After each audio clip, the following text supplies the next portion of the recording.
Okay.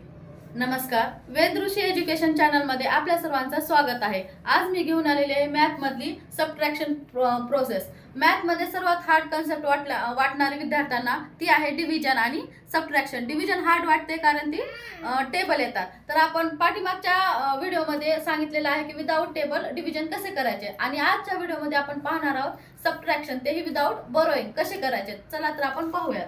Start. हे आडवी मांडणी आहे, तर याला आपण उभी मांडणी करून घ्यायचं.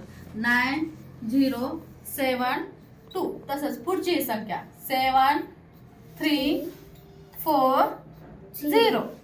9 मधून 7 गेले, किती राहिले 2, तर हे 2 इथं लिहायचं. 20 मधून 3 गेले, किती राहिले 17, तर 17 इथं लिहायचं. आता 177 मधून 4 गेले, किती राहिले 173.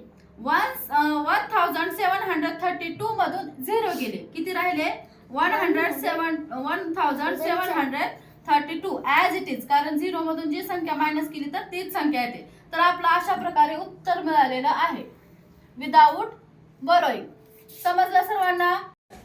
हे सबट्रॅक्शन डिटेल मध्ये शिकण्यासाठी विदाउट बोरोइंग आपला लॉंग व्हिडिओ आहे युट्यूबवर, तर वेद ऋषी एज्युकेशन चॅनलला जॉईन होऊन तो व्हिडिओ पहा, म्हणजे तुमच्या लक्षात येईल की विदाउट बोरोइंग मोठे मोठे सबट्रॅक्शन सुद्धा आपल्याला कसे करता येतील.